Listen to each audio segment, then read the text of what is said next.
He's such a boring guy, seriously. I mean, he's incredibly dull, and being around him just drags me down too.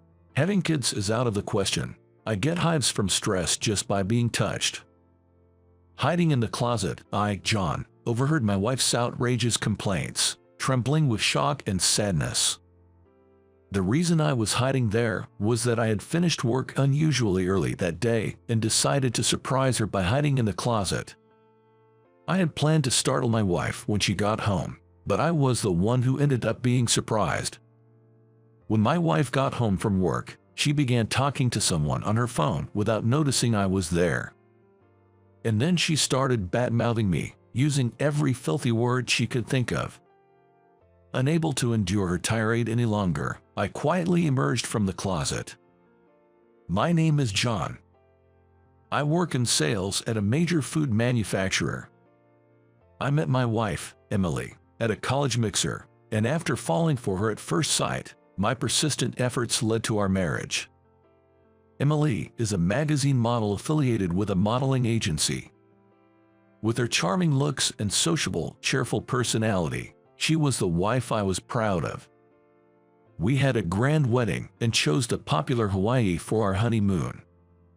Under the clear blue sky, we relaxed at the beach resort and then indulged in shopping at the world-famous brand stores. However, the reality of drifting apart awaited us when we returned from our honeymoon.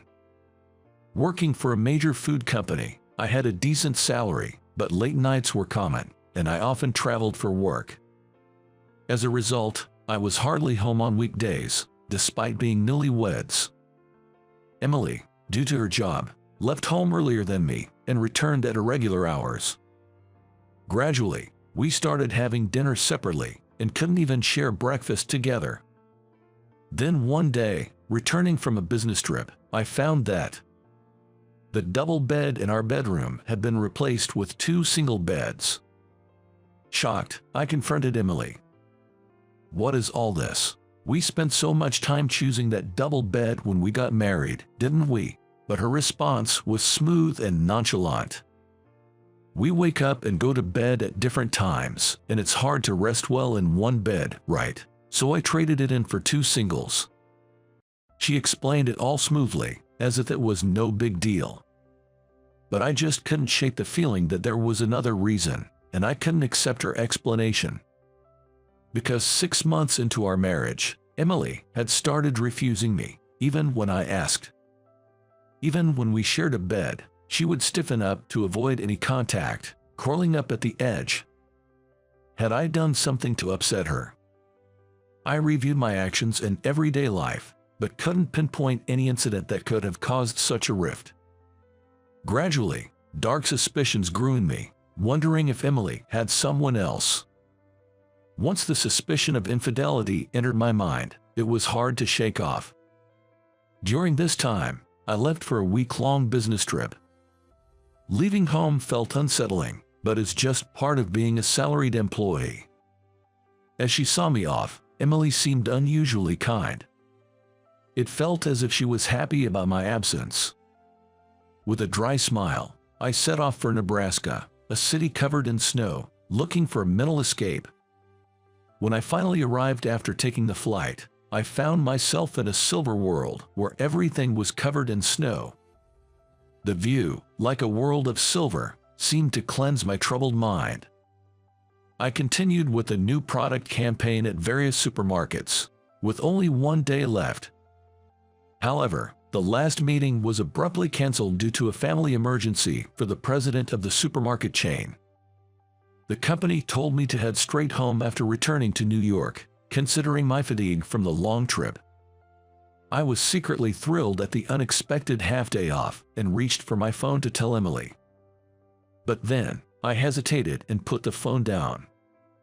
What was Emily doing when I wasn't around? A mix of curiosity and suspicion churned inside me. So, I returned home early for a change, confirmed Emily wasn't there, and hid in the closet. And that's when I heard those terrible words. When I suddenly appeared from the closet, even though I wasn't supposed to be there on a business trip, Emily was so surprised that she dropped her phone on the floor. Well, I guess so. She said so many bad things about me. I stared at my wife with cold eyes as she reacted like something out of a cartoon. When I saw my wife for the first time in a week, she was still beautiful, wearing a suit with good taste. I should have thought that she was a waste of a woman for me.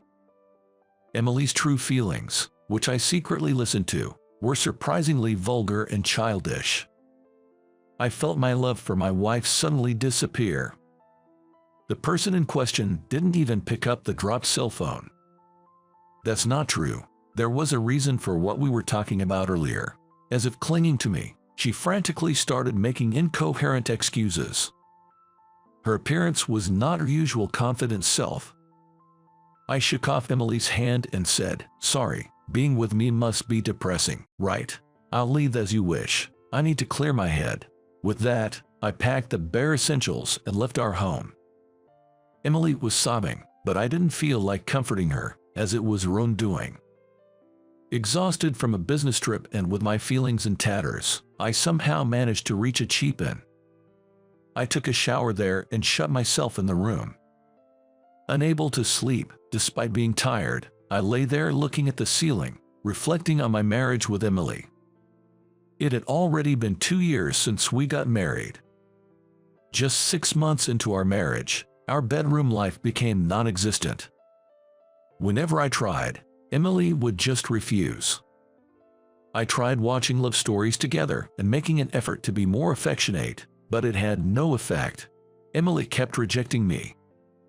Initially, I felt sad being rejected, but Emily had always been indifferent, and I was too busy with work to worry about our lack of intimacy. There were other couples around us who also had no intimacy in their marriage, so I thought it was normal and didn't think much about it. No, I was too ashamed to admit my own rejection and chose not to think about it. It might be time for us to seriously discuss our future as a couple. To decide if there's still a reason for us to stay together. The next early morning, I checked out of the inn and stepped outside. The nightmare from the day before was still on my mind, and I hardly slept. I warmed my numb hands with my breath as I turned the key to my apartment. The apartment was deserted and eerily quiet. I thought for sure that Emily was out, so I opened the door to go get some coffee from the kitchen to have in the living room. Wasn't Emily crouched down in the kitchen, swollen and exhausted from crying? She must have cried all night.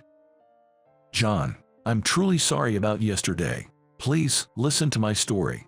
As she said this, collapsing in tears, she seemed to be deeply regretting her harsh words. If I were still head over heels for Emily as I once was, I might have forgiven her immediately. But looking at Emily's tear-streaked face again, she seemed like a complete stranger to me. In that moment, I realized I no longer trusted Emily and felt the pain of knowing we couldn't go back to how we were. I'm going to the office right after having some coffee. While hurriedly making coffee and rummaging through the fridge, I retreated to my study without saying a word to Emily. For the following week, we continued living like strangers in the same house, and I managed my work while consulting about our future with various people. However, the only response I got was, "You're married, and it's not like your partner cheated on you, so you should forgive her."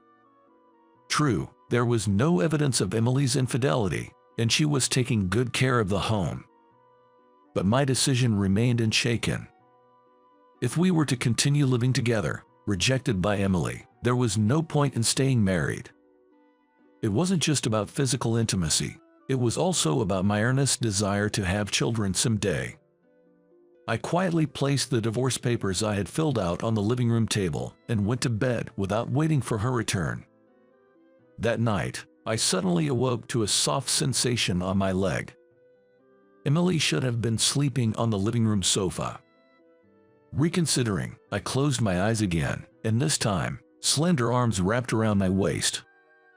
The warm touch jolted me awake. It must have been Emily, who had slipped into the bed.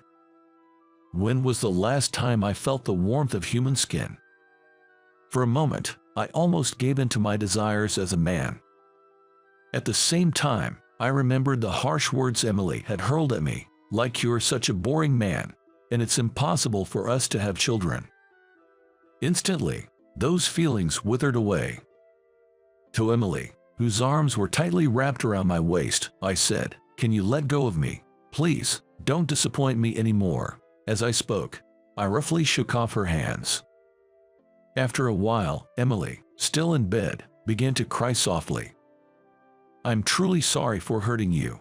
The truth is, ever since elementary school, I was harassed daily by a teacher, who was a man, which made me uncomfortable around men.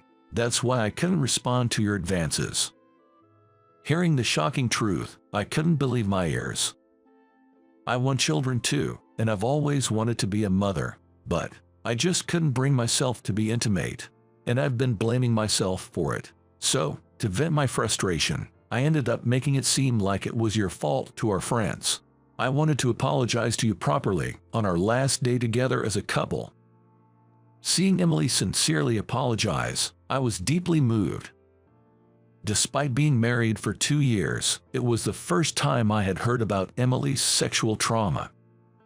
Now that I think about it, every time I tried to touch her, she seemed to tense up. I was angry at myself for not understanding my wife's suffering at all. They say a marriage is like a mirror, but Emily's disrespectful behavior towards me was a reflection of my own lack of compassion towards her. I was glad that I realized my mistake before we parted ways. As soon as I felt this, tears welled up in my eyes. It might be because this is probably our last night together. In bed, I gently held Emily's hand. Even for us, there were plenty of happy moments in our marriage. How about we share one pleasant memory each, in turn, as our last memory? When I suggested this, Emily, wiping her tears, nodded in agreement. Yeah, the 2 years we spent as husband and wife were fun, weren't they? They weren't wasted at all.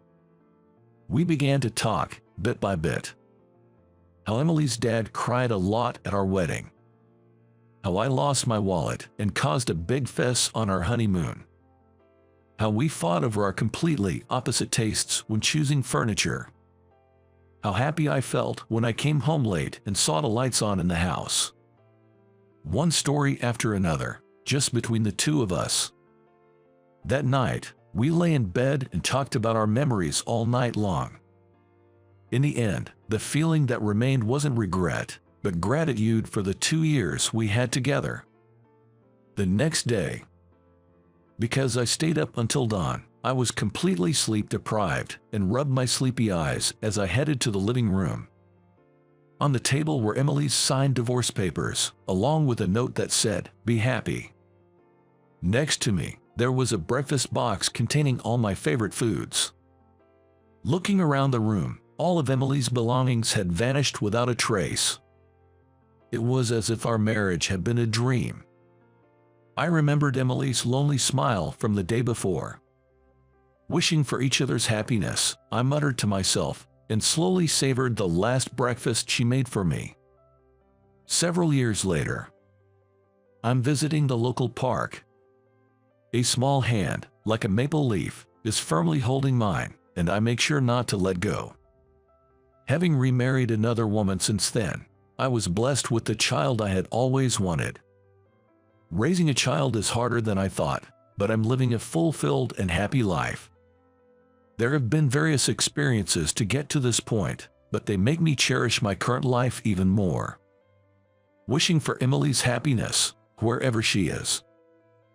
Children from single-parent families like you, being poor, it's only natural you'd be last in line. And for someone who's supposedly so free, you can't even wait 4 hours. Don't you think that's a bit narrow-minded? I had an errand at the bank and unfortunately ran into a former classmate there who had always looked down on me. To make matters worse, he was the one working at the counter that day. Despite having taken a number, my turn was deliberately skipped. I repeatedly asked him when it would be my turn, but he kept dodging the question. In the end, I was called 4 hours later. He had no idea who I was calling, while I could no longer bear the wait. And then, he was about to face a hellish ordeal. My name is Jason. I was raised by my mother alone, in what you'd call a single-parent family. We became a single-parent family because my father passed away from illness when I was in kindergarten. My mother, previously a stay-at-home mom, had to start working to support us and became a career woman. I wanted to help with the finances, but as a little kid, there wasn't much I could do, so I decided to help with housework instead. "Mom, I'll take care of the cooking and laundry." I'll never forget the look on my mother's face when I said that. Her eyes seemed to say, "What is this kid talking about?" At first, she was against it, citing the dangers of fire and knives, but I insisted on helping. Eventually, she relented and let me take on some of the household chores. Of course, she knew a child in elementary school couldn't handle everything, so I started with tasks like cleaning the bathroom and only helped with cooking when she was there to supervise. The agreement was that I wouldn't do any cooking alone until I was older. Gradually, I learned to cook, and by the time I entered middle school, my mom allowed me to cook on my own, entrusting me with all the household chores. But I felt the weight of housework. I respected those who did it daily, even as a kid. Growing up this way, I didn't play with friends after school much. Preferring to help my mom, I often declined invitations, leading to some isolation in my class. Particularly from Ken, a classmate who always mocked me. "Jason, my mom said your family is a single-parent one." "Yeah, it is.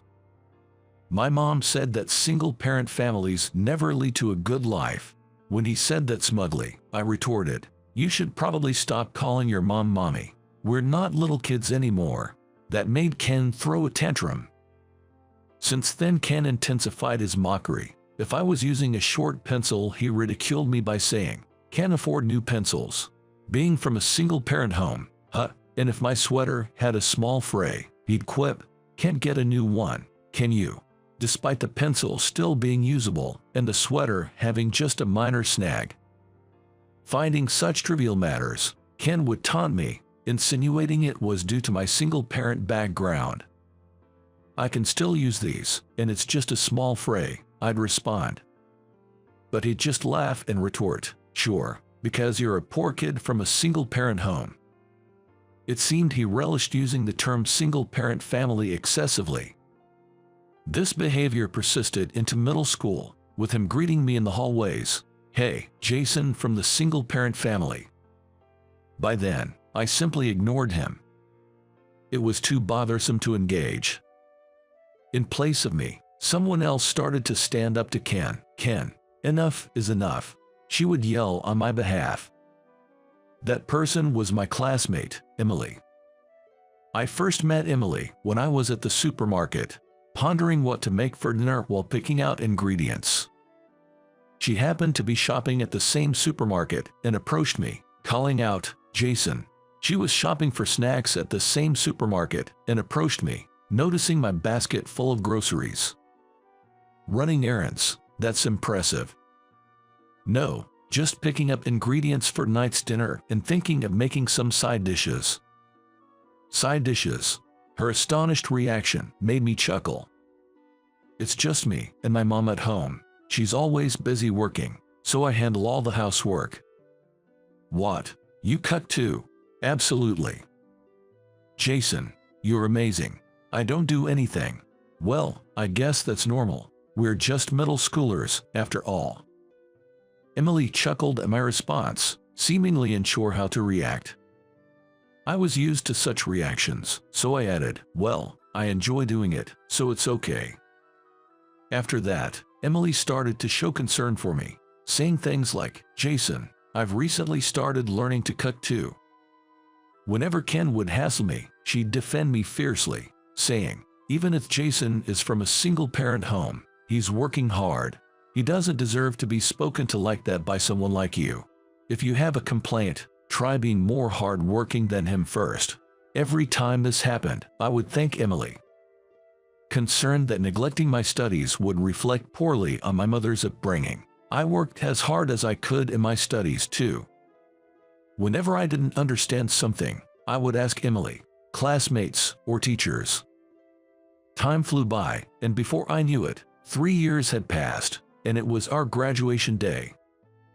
Emily called me aside. Watching you excel in cooking, studying, and cleaning, I realized how amazing you are. That's why I've come to like you, Jason. Would you go out with me? She confessed. I've always liked you, Emily, for always standing up for me and helping me out. I'd be happy to be with you. I expressed my sincere feelings, and we became a couple. Years passed since middle school, and now in my late 20s, I visited my main bank, Bennett Bank, for an errand. My ticket number was 36, and the card service number was 33. Just 3 more people. I should be called soon, I thought, sitting down to wait. But after an hour, my number still hadn't been called. Although the person with ticket 35 was taking unusually long, I thought it was understandable since it was a bank matter. During that time, I worked on my laptop, replied to work emails, played games on my cell phone, browsed social media, and watched videos. Finally, the person with 35 left the counter. Finally my turn, I thought, putting away my phone and gripping my ticket. Then unexpectedly, skipping ahead to ticket number 37, "Please come to the counter," was announced, and the screen showed 37. What? I was stunned as the person with 37 went to the counter. Maybe they were in a hurry and asked to go first. Yes, that must be it. Otherwise, they wouldn't skip numbers, I reasoned, sitting back down. But there was one thing troubling me. When I took my ticket, I noticed the name of today's counter attendant was Ken. Remembering a classmate with the same name, I glanced at the counter and realized it was indeed him. I almost instinctively called out to Ken, so much did he resemble the person I remembered from middle school. Despite not having seen Ken since we graduated, the resemblance was uncanny. So he ended up working at this bank. And to find him at this particular branch was completely unexpected. But Ken was the guy who always used to mock me for being from a single-parent family. Worried that Ken might say something if he recognized me, I discreetly moved away to avoid eye contact. When it was my turn at the counter, I planned to keep the interaction brief and professional, hoping to avoid any unnecessary comments. Although I thought it unlikely, I couldn't help but wonder if Ken might harass me here, at the bank, but realistically, it had been decades since we graduated, and this was his workplace. I reasoned that he wouldn't engage in such behavior on the job, but still, there was a lingering doubt. Still, my number, 36, wasn't called. Now they were calling 38. Ken seemed unfazed, continuing his work as if nothing was going on. Maybe I'll be called next, I thought, pulling out my phone again. But no. My number wasn't called. The counter was now serving 60. Of course, I approached the counter.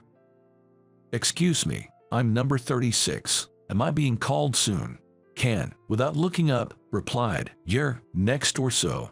We're just a bit out of order today. But the next person is 45 and I have 36. Ticket number 45, please come to the counter," was announced. My complaints were completely ignored. I wondered if that's really how the bank staff should act.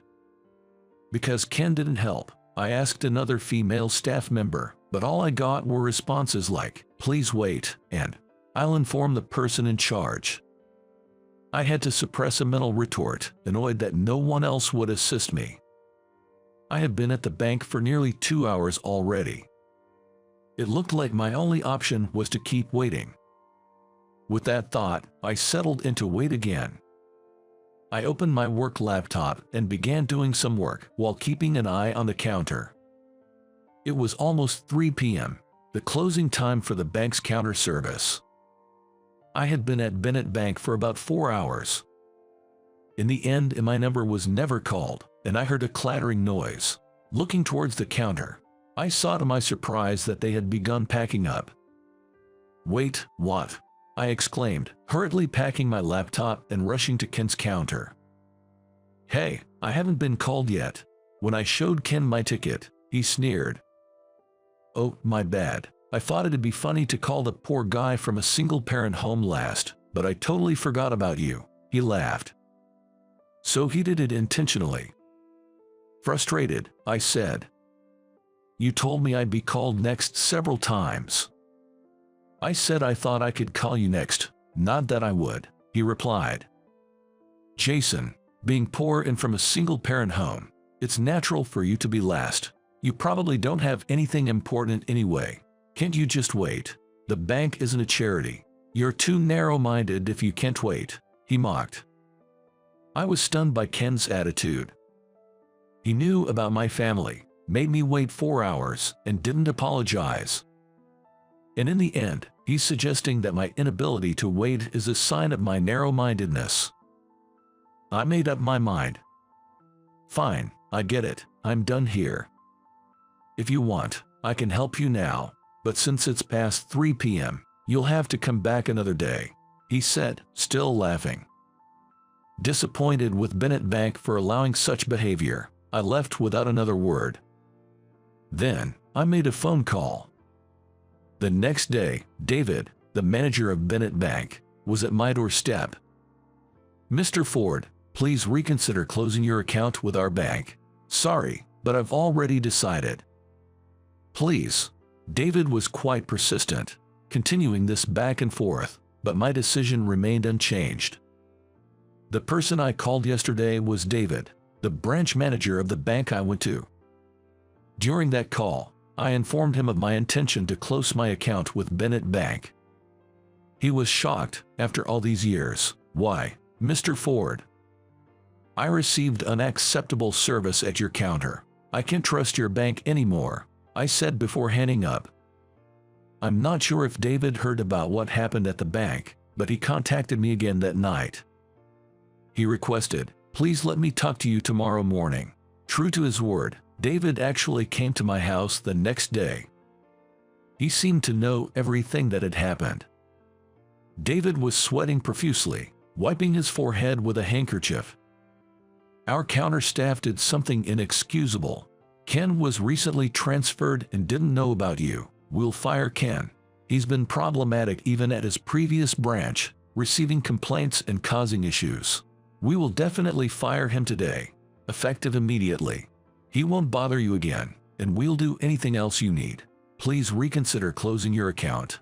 It's not your fault, David. You weren't there, but the fact that Ken himself isn't here to apologize, I don't feel any sincerity, I replied calmly. Then, I'll have Ken come and apologize. Shouldn't he have been the first to come? His behavior towards me yesterday was seen by others. It's unacceptable, both as a bank employee and as an adult. Well, I did tell him to come along. David's gaze was darting around nervously. I figured Ken probably said something like, "There's no way I'm apologizing to Jason," and bailed. Jason. I turned around to find Emily there. We'd been together since graduating from middle school and started living together after university. Harrison Bank is willing to accept all our deposits on the terms you set. They want to start the procedure right away, she informed me. Got it, thanks. So, David, I'm sorry, but we're moving all our deposits to Harrison Bank under better terms, so I can't reverse the account closure. Please proceed with the process, I said firmly. David finally seemed to accept it, looking dejected as he left. David seemed to have aged about 20 years all at once. Maybe it was just because he already had gray hair, but that's the impression I got.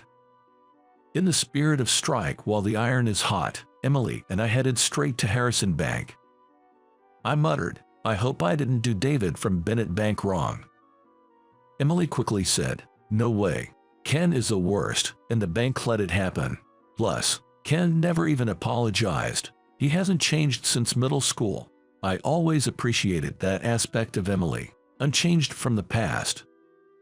Well, our business with Bennett Bank is over, and we won't have to deal with them anymore. Let's leave it at that. Maybe you're okay with it, Jason, but I'm not. If I find Ken, I won't let him off. Emily said, mockingly practicing punches. I hoped for a more peaceful approach. As we arrived at Harrison Bank, we were shocked to see who was there. Ken. What's he doing here? There stood Ken. He was wearing a suit, but it appeared somewhat dirty. He approached us quickly when he saw us. Jason, it's all your fault, he began shouting. Why would a poor guy like you deposit $5 billion at our bank and then transfer it to another bank? What's that about? I'm moving banks because of your attitude yesterday, I replied. What, you, from a single-parent home, must be poor. That $5 billion must be dirty money. How did someone like you even get that much? It's all clean money. I'm running a company with Emily now. That's how we earned it. Ken was losing his cool. You might not know, but our company, Help Rabbit, is doing really well, Emily said. Help Rabbit? Isn't that the home service company I've seen on TV commercials? Jay, that's my company. Actually, Emily and I run a company together, which specializes in home service. Growing up in a single-parent household, I was responsible for all the household chores. I deeply understood the difficulty of managing home tasks. That's why, inspired by this, Emily and I started our own company after graduating from college, offering home service. This venture turned out to be a huge success, and now, my savings amount to $5 billion. Ken, get it, Jason's not poor anymore, and you lost your job at the bank because of how you looked down on him. You're stuck in the past, and that's why this happened, Emily said, looking down on Ken. Ken just crumbled right there. Afterward, we successfully changed our main bank to Harrison Bank. Ethan, the branch manager, was overjoyed, giving us a warm welcome. When we entered the meeting room, there was a banner saying, "Welcome, Mr. Ford," and even Mr. Thompson, the head of Harrison Bank, came personally to thank us. Thank you for choosing our bank. We will support you for life, he said. We shook hands. I vividly remember the stark contrast in treatment compared to Bennett Bank. Though a bit overwhelmed by the commitment, I was looking forward to our new dealings with Harrison Bank. Later, Ken actually showed up at my house once, begging, "I apologize for everything. Please ask David to ignore my firing." "No, it's too late for apologies," I firmly replied. "Then, can you employ me at your company? We were classmates, right?" When he tried to plead again, Emily said, "It's too late for that, you two-faced jerk. Don't you dare come back here again." Then, he fled the scene. I later heard rumors about Ken.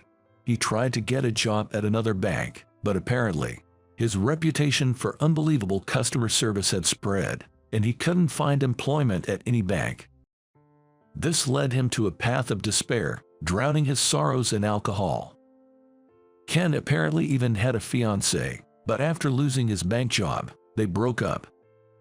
The fiancée was the daughter of a high-ranking officer at the Bennett Bank, so marrying her might have helped Ken's career, but that opportunity was lost too. Now, he's neither returned to his hometown or been heard from, effectively missing. Despite it being his own doing, I couldn't help but feel sympathy for his tragic end. Meanwhile, Emily and I continue to work hard as usual. Our company, Help Rabbit, currently offers 2 service plans, an affordable easy plan for regular families and a more expensive luxury plan with enhanced services. I suggested to Emily that we might create a new plan somewhere between these two. Emily thought it was a good idea, saying, "Each family has different financial situations and needs. Maybe we should offer a customized service plan tailored to their specific desires." Inspired by her suggestion and our company's financial stability, I thought it was a good time to explore new customer segments with this new plan. We surveyed our employees and listened to their insights and customer feedback. While conducting surveys on social media to brainstorm ideas for our new service, I came across an online news article. It was about the reality of young caregivers. It detailed the challenges young caregivers face, not only in caregiving but also in managing household chores, which adds to their time constraints. I had only considered the burden of caregiving, forgetting about the household chores. Though I never had to care for my mother, I did household chores from a young age and understood their difficulty. These young caregivers are struggling daily with both caregiving and household tasks. I remembered how hard daily chores were and how they left no time for leisure activities. That's when an idea struck me. I thought, if families with young caregivers could also use our housekeeping services, wouldn't it at least reduce the burden of chores? To make it accessible, we could set the price even lower than our easy plan, almost like a volunteer service. That way, it would be affordable for these families. I shared this idea with Emily. What do you think about this new plan? That's a great idea. It fits well with today's social situation, and I'm sure it'll be a hit. Encouraged by her support, I discussed the idea with our team. The response was unanimously positive. Anything to help these young kids, said our veteran employee, Susan, and others chimed in. Students should have time for studies and fun. They shouldn't miss out on their youth. Realizing the enthusiasm of our team, I decided to go ahead with the plan. We named this new service for young caregivers the Helper Plan and launched it as our company's latest offering. It was a huge success, with many families reaching out, saying, "Can you help us?" The media attention it garnered, including TV and magazine features, led to an even greater influx of requests. Due to a shortage of staff, I often had to personally visit clients' homes to provide our housekeeping services. Given the frequent requests for male staff, I took the lead in responding to such calls, actively participating in the housekeeping tasks myself. Each time I completed a job and received heartfelt thanks like, "You've really helped us," or "Thank you so much," I felt deeply fulfilled by my work. Our company's performance soared. We hired more male staff, and despite being busy, we lived fulfilling days. And today, after several months, Emily and I finally managed to take a substantial break and went on a trip together. Incidentally, this hotel is quite upscale, so I'm also hoping to pick up some pointers on staff behavior and service for our own business. It's important to absorb and learn from anything that can be a reference for our work. We should adopt the best practices we find and provide even better services. In fact, amidst our busy schedules, Emily and I got married. We have been living together for years since graduating from college. I was completely absorbed in managing the company, and Emily was always there to support me. Marriage had taken a backseat to our busy careers. The incident with Ken was what prompted us to register our marriage. Ever since we met in middle school, Emily had always been more upset than I was when I was ridiculed, always standing up for me. It made me realize I couldn't let someone as wonderful as her go. "Emily, I know it's a bit late, but shall we get married?" She laughed and said, "It really is late, but I'm happy you asked. I'll always be here to protect you, Jason." Indeed, Emily had always been my protector. I hope that from now on, I can protect Emily as well. It would be great if we could continue to support and uplift each other. Being able to relax like this is only possible because we work so hard usually. Really, Emily, thank you for everything. Thank you too, Jason, you've worked hard. We said this, expressing our appreciation for each other. It would be great if we could continue to grow the company. Then maybe people will stop calling you the poor kid from a single-parent home. The irony is, the person who said that the most is now missing. He got what he deserved. Your outcomes were the result of your efforts, not your family background. Yes, as Emily said, one's family background doesn't determine their ability to achieve success. Despite not being raised in a normal family with both parents, I managed to graduate from college, start a company, and achieve smooth business operations. I've personally felt that everything depends on one's efforts.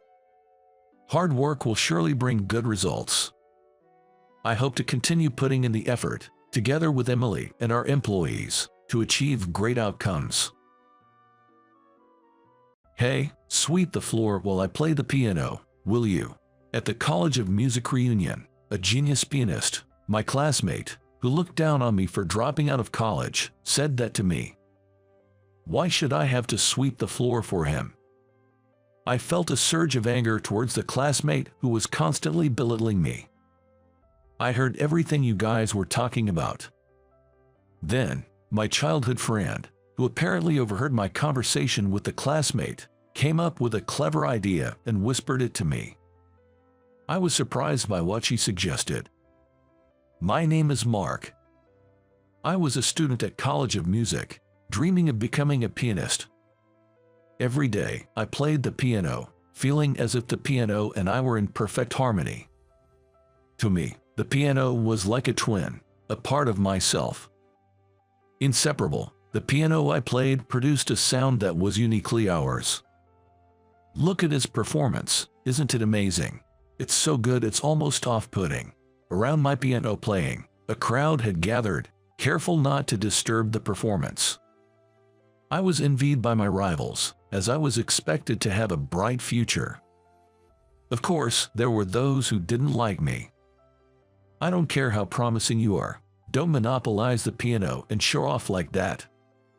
Hearing my performance, my classmate Bob approached me and said that I was dumbfounded by his persistence in bothering me, despite the fact that I had chosen a less crowded time and obtained the teacher's permission.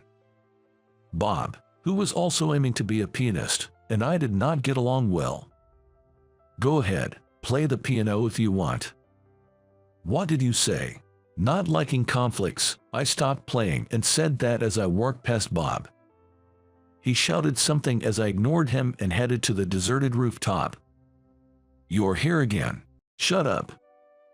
After a while, my childhood friend Emma, who liked to tease me, showed up. You ran away here because of what Bob said, right? You should have given him a piece of your mind. That's too much hassle. I just want to play the piano. Knowing about my relationship with Bob, Emma said that, but I had always refused. I might seem cowardly, but all I could think of was my dream of becoming a pianist. Perhaps, such a way of thinking of mine could turn my life upside down. Fate cruelly tested me. It happened one day on my way to college as usual. A truck, whose driver had fallen asleep at the wheel, came barreling towards me. I lost consciousness, and when I woke up, I was in a hospital bed. Mark, the next scene that caught my eye was my family and Emma, tears welling up in their eyes as they cried. It seemed they were overwhelmed with emotion upon seeing me awake. A drowsy driver crashed into you, my family explained. Due to the accident, I had severe injuries all over my body, leaving me unable to move my limbs. Both my hands and feet were bandaged. And especially my hands were in such a bad state that Dr. Smith said I might never be able to move them again. Just as I have been dreaming of becoming a pianist, the accident took it all away in an instant. Lost and swirling with emotions, I stood on the brink of despair. Seeing me in this state, Emma, who had come to visit, muttered softly, "Then, I'll become a nurse." What? Surprised by Emma's words, I asked her back, and she looked at me directly, tears still in her eyes. "Even if there's a 0% chance, I'll become your personal nurse and help with your rehabilitation, so that you can play the piano again." Saying this, Emma made a firm promise to me and then left the hospital room. Despite having heard that my hands might never move again and feeling as though my dreams and hope were shattered, she refused to give up. But I didn't expect anything from Emma. I had resigned myself to the thought that even she, who had cried for me as if my pain were her own, would eventually leave me. I had never expected to hear Emma's determination from my family. Emma, she said she's going to become a nurse and suddenly left school. A few weeks later, my mother, who came to visit me, expressed her concern about Emma. She hadn't shared the details with her own family or mine. I was taken aback by this shocking revelation. When my mother asked me, "Did you hear anything?" I hesitated to speak. Since Emma herself hadn't told her own family, I felt it would be wrong to speak on her behalf, so I firmly kept my mouth shut. Realizing that Emma was serious about helping with my rehabilitation shook me deeply. Is she really believing in that 1% chance that my hands might move again? Inspired by Emma's strong determination, I felt compelled to ask Dr. Smith for rehabilitation. Since my condition had led me to leave the College of Music, I focused solely on rehabilitation. However, rehabilitation was not as easy as I had thought. I struggled even to stand, and despite repeated efforts, my hands remained motionless. No matter how much I wished, my body wouldn't easily respond. "You look like you're suffering." "I'm okay, I can't give up now." My family worried about me, and my mother even suggested stopping the rehabilitation, but I didn't falter. Knowing Emma's resolve, I couldn't afford not to try my hardest. Years of grueling rehabilitation passed, and I recently heard from my mother that Emma graduated from nursing school. Since the day Emma declared her intention to become a nurse, we hadn't been in direct contact. We hadn't even seen each other. Even though she hadn't visited me, my mother kept me informed about Emma, which encouraged me. It seemed as if Emma knew my feelings and tried hard to grow as a person. I could feel her seriousness. I could tell because we had grown up together as family friends. It was as if our thoughts were connected, both of us working towards our goals every day. Then, several more years passed, and suddenly the day arrived. "This is Emma, your new rehabilitation therapist. Emma, please take good care of him." Emma's supervisor, unaware of our relationship, introduced her to me. I was surprised. I knew she had worked hard to become a nurse, but I never imagined Emma would actually be assigned as my rehabilitation nurse. Emma responded to her supervisor and waited until he left. Then, she turned to me formally. "It's been a long time, Mark. Have you been well? I became a nurse and came back to you." "Yeah, you really did work hard, didn't you?" I felt nothing but respect for her. Seeing my reaction, Emma grinned ear to ear. "But it's too early to praise me, Mark. The real challenge starts now. I'll support you so your hands can move again. Please count on me." The energetic Emma seemed unchanged from our school days. I couldn't help but laugh, and Emma puffed out her cheeks in dissatisfaction. "But as someone who would be under her care," I replied, "I'm counting on you, thank you." Then, the rigorous rehabilitation with Emma began. I had continued rehabilitation while she was away, but I was far from being able to move on my own. Knowing I needed more than half-hearted resolve to recover, I asked Emma for more intense rehabilitation. Initially hesitant, Emma agreed after seeing my determination. The rehabilitation became even more demanding than before. But it was never a burden. Probably because Emma was there with me. Years flew by. And miraculously, I was able to walk again and had already been discharged from the hospital. Now, I commuted from home for rehabilitation, still working on my not yet perfect hands with Emma. Thanks to Emma's dedicated guidance over the years, my hands, once thought irrecoverable, were slowly regaining movement. "You're getting better at writing. At this rate, you'll be able to play the piano too." Encouraged by Emma, I tried playing the piano, but initially, it didn't go well. I remembered how to move my hands from back then, but my fingers wouldn't cooperate. However, I didn't give up. That's the spirit. Weeks later, after another rehab session, I tried the piano again and managed to play the keys correctly. That day marked the beginning of my piano practice at home. Gradually recalling the old sensations. "You did it, Mark." Emma's joyous smile, as if it were her own achievement, made me happy too. Despite having been told I would never move my hands and feet again, Emma had always been on my side, and I had fallen in love with her without realizing. That was hard to believe, because I used to think only of the piano. But now, I was already 40. I felt guilty for having involved her in my life. I wasn't good enough yet. I decided I must be able to play the piano as I used to before addressing my feelings. Until then, I would keep my emotions to myself. Knowing she was of age, I once asked her during rehab, "Do you have a boyfriend?" She evaded the question with a vague no. There was a moment she seemed to be hiding something, making me wonder if she might already have a boyfriend she hadn't told me about.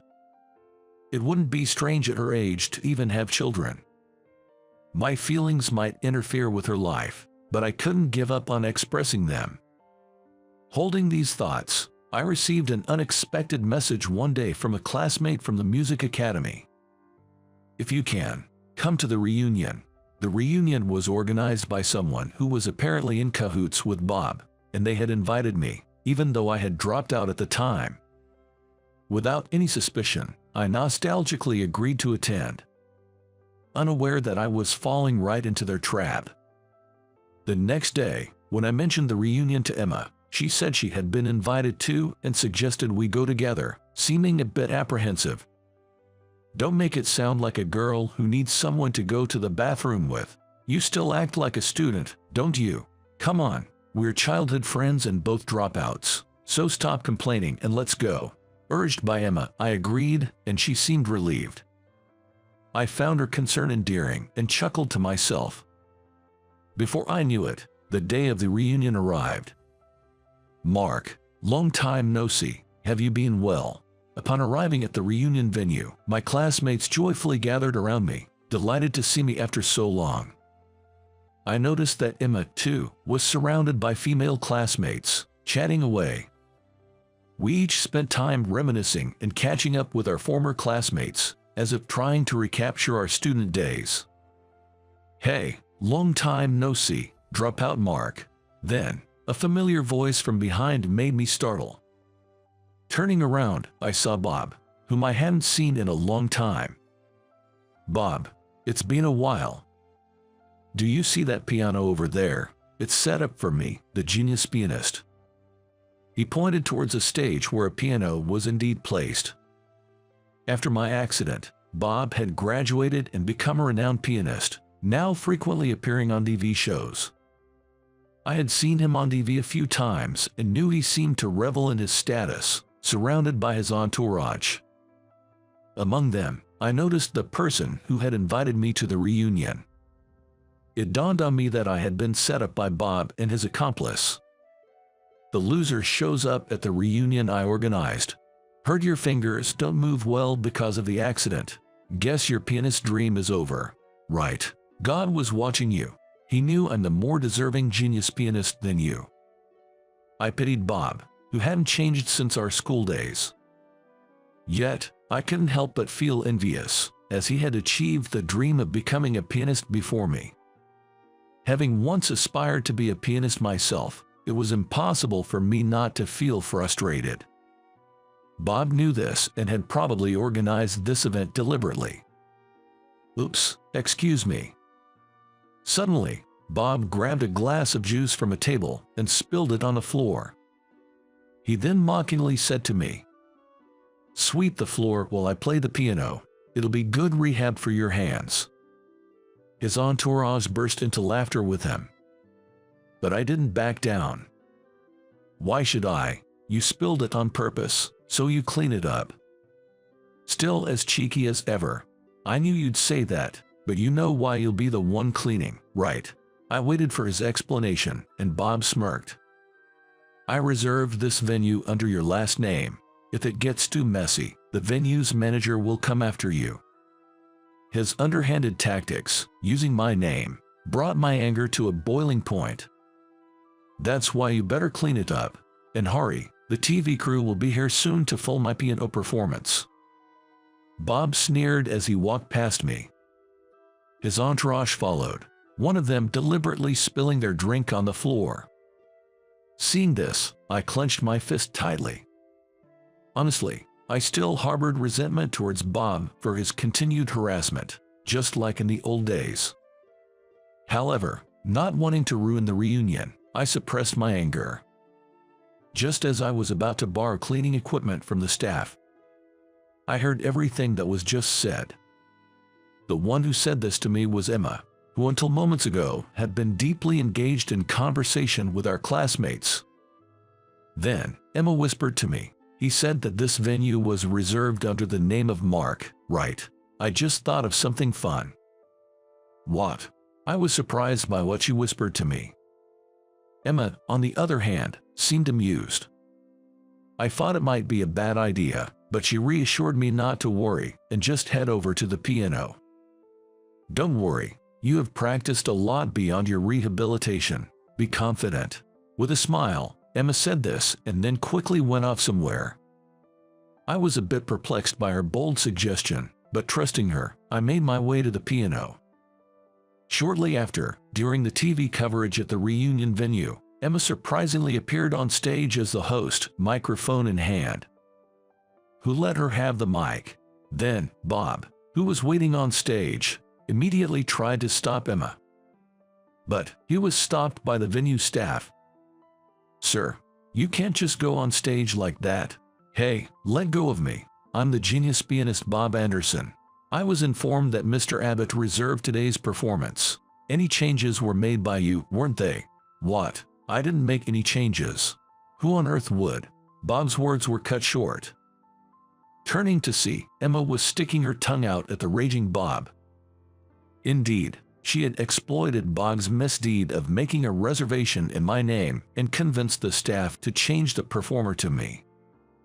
Naturally, as the person who made the reservation had given their consent, the staff accepted the change without any doubt. "Somebody stop her." Realizing he'd been outmaneuvered by Emma, Bob naturally erupted in anger. Struggling and restrained by the confused staff, I walked past Bob. "Mark, you. I did clean the floor properly. It made for a good warm-up. I should thank you." Saying this with a laugh, I ignored the frenzied Bob and sat at the piano. After confirming this, Emma took the mic again and began to speak.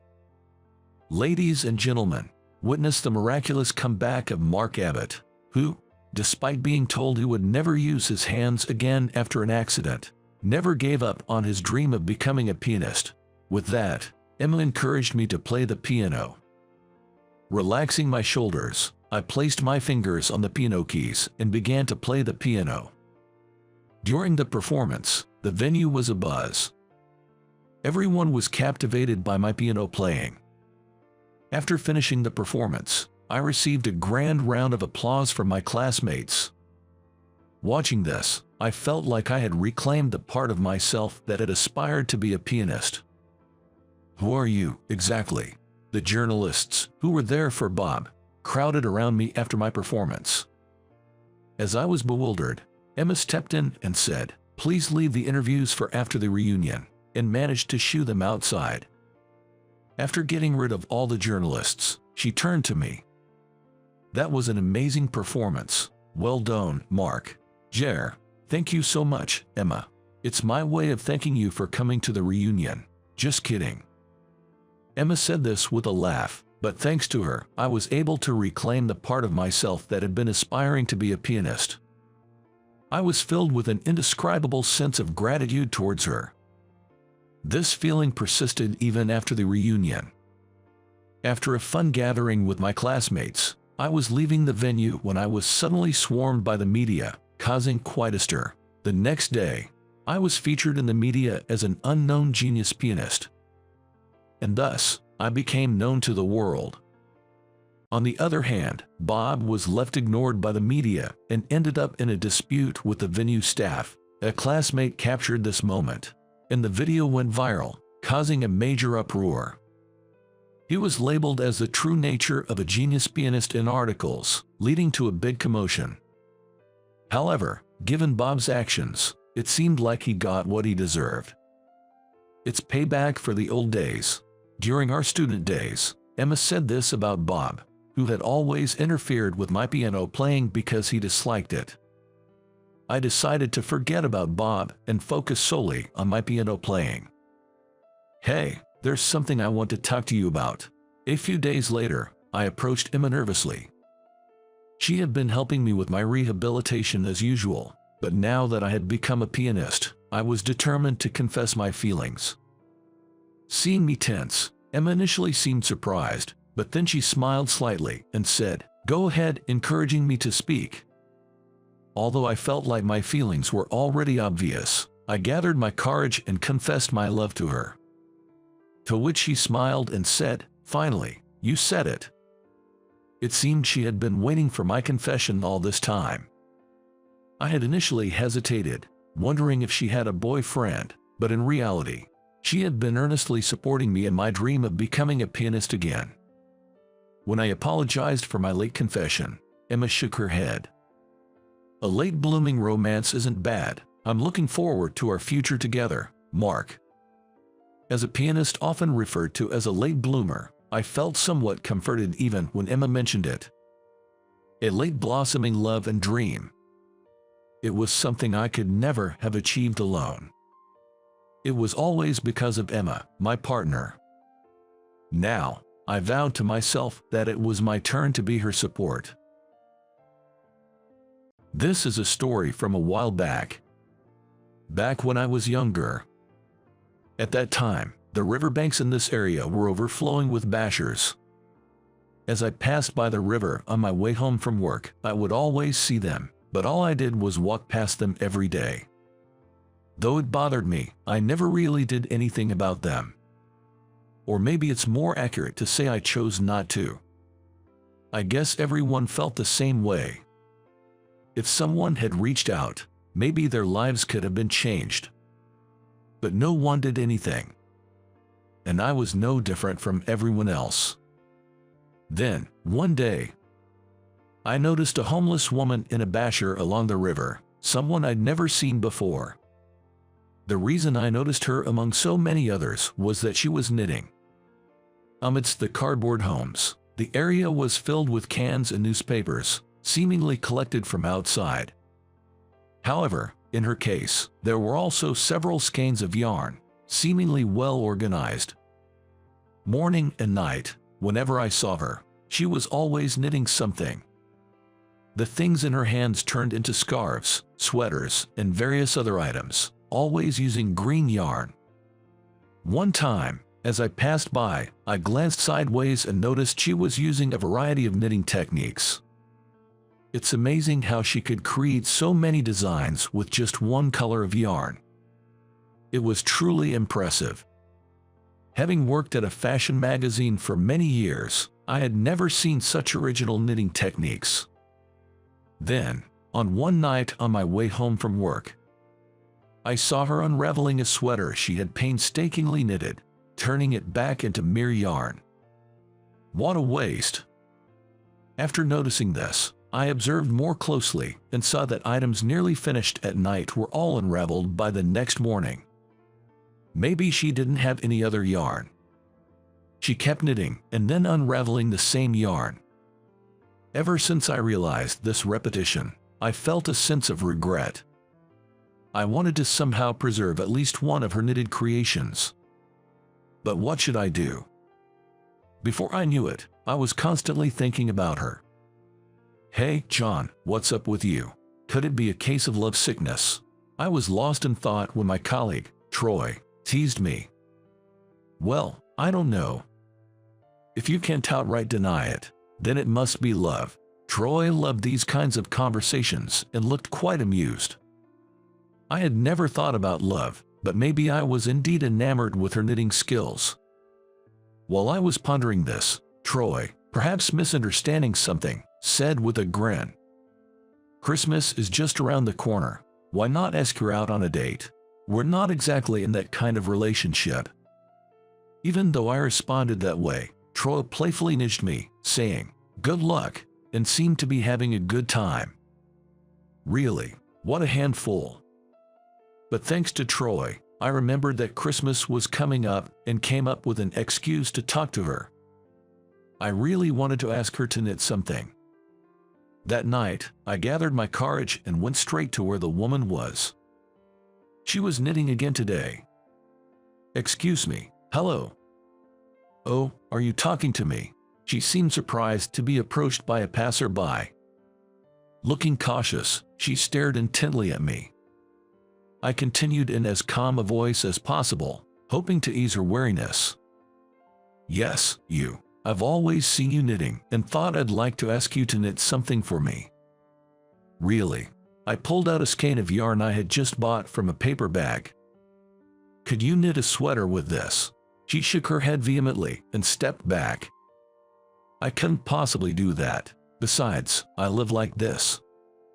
I've been watching you from a distance and was impressed by your skills. Of course, I'll pay you. I can pay you in advance. Would you consider doing it?" She hesitated for a bit but then nodded her head in agreement, albeit with confusion. "Okay, I'll do it." From then on, she began knitting the sweater I had requested. Seeing her during my commutes, I started greeting her every morning and evening. When I asked her name, she said it was Katie. "Well, that's amazing. You've made so much progress in just one day. Thank you." I had always admired her work from a distance, but up close, it was truly impressive. I was fascinated to see the yarn taking shape a little more each day. Whenever I praised her, she would look a bit apologetic. "Are you sure someone like me is allowed to be making something for you to wear?" "Absolutely." I reassured her of her talent every time she seemed hesitant. As we talked a bit more each day, she began to share her story. Katie grew up in an orphanage, having no parents since she was very young. Desperate to be independent, she worked hard from her student days, but her jobs never lasted. After moving from job to job, she recently lost her contract at her last company and couldn't find another, eventually ran out of money and ended up here. "All I can do is knit. I couldn't keep any job for long, but knitting, which I learned as a child, is something I've always continued. I once dreamed of having my own shop filled with my knitting."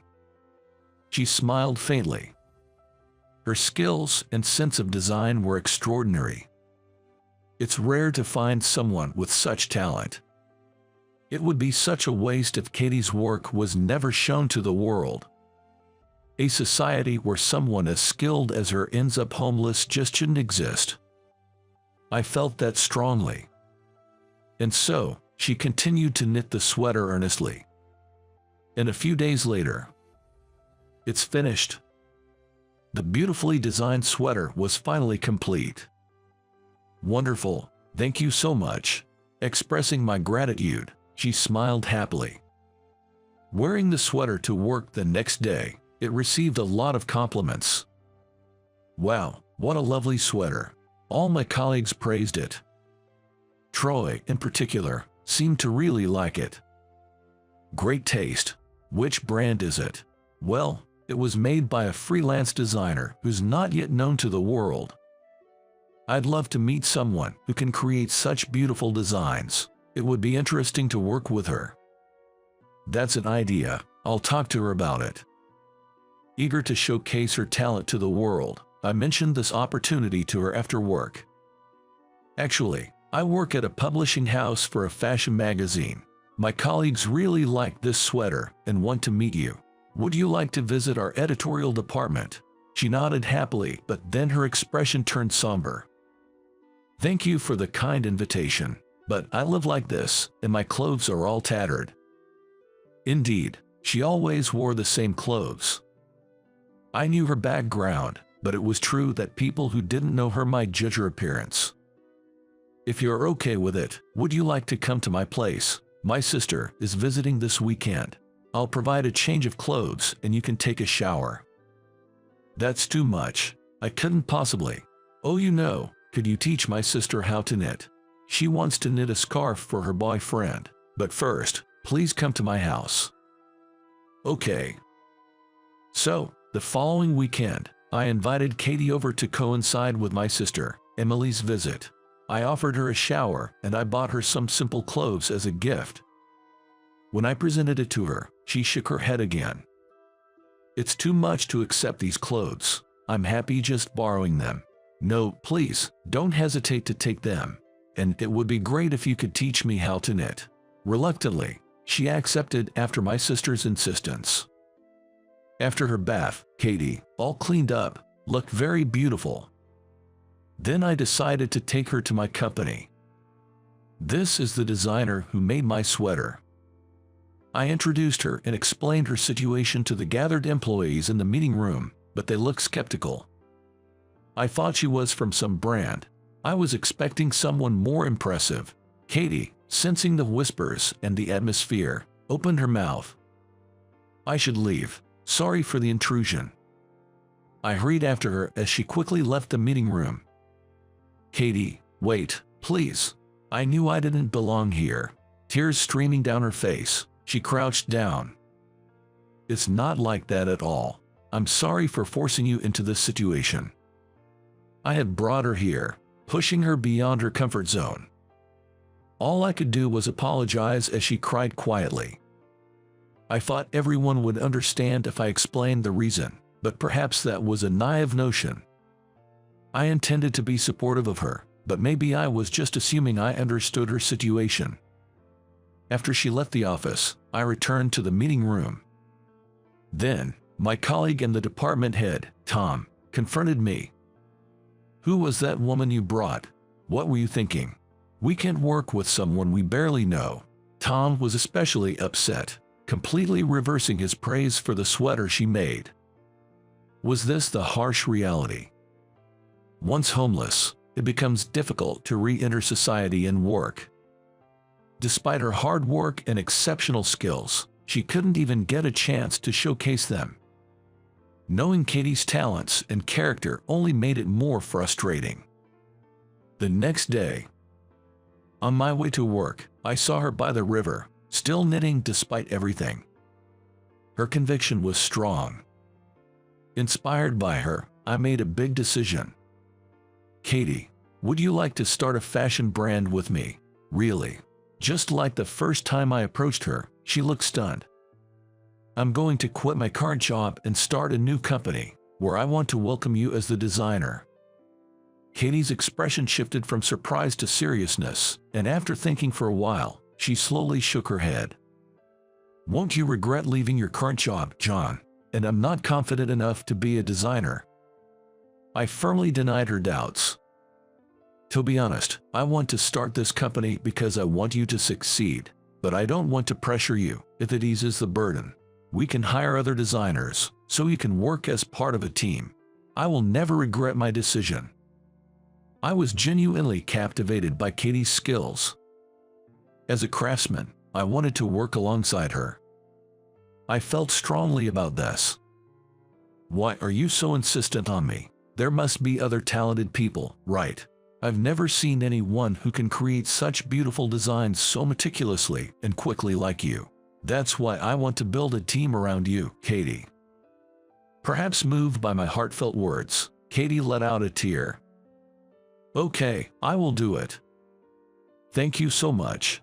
I firmly shook the hand she extended. Soon after, I resigned from the publishing house. Are you out of your mind? You could have had a secure job until retirement here. My boss said, almost in disbelief. It's okay, just watch what happens next. On the day of my resignation, everyone at the company was either shocked or dismayed, but my subordinate Troy was the only one who supported me. She's the one, right? The person you mentioned, the one you have feelings for, not just as a woman, but you also admire her skills. You got me, Troy. I'm totally smitten with her, both for her charm and her incredible talent. I knew it. Troy smiled as usual and handed me some documents. What's this? It's a present for your new journey. I graduated from a fashion school, so I have a lot of designer friends. I thought they might be able to help, so I talked to them about you. Some were interested and asked me to pass their contacts to you. Also, I spoke to a friend who works at a TV station. Troy was truly a thoughtful colleague to the end. Thank you. You're the only one who would do something like this for me. He blushed slightly as he laughed. Months later, I successfully launched the company and hired 3 designers from the contacts Troy gave me.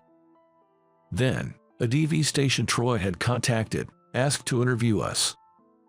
Until recently, I was homeless, but now I work as a designer in this company. I'm very grateful to the president, Mr. Smith, for giving me this opportunity. Katie confidently responded to the interviewer. After the broadcast, we received numerous interview requests from various media outlets. Initially, we gained attention as a fashion brand started by a former homeless designer, but soon everyone was captivated by the beautiful designs.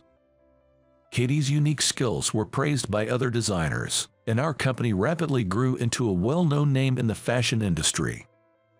Various fashion magazines started featuring our brand. And then finally, "John, would you mind featuring in our magazine?"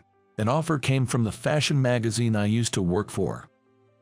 The caller was Tom, who had been harshly critical before. "I'm sorry about what happened before. I deeply regret my rude words. There's no one in the industry now who doesn't know about your brand. We've realized how incredible it is. Please, will you feature in our magazine?" This was the first time I saw Tom so polite. Yes, of course.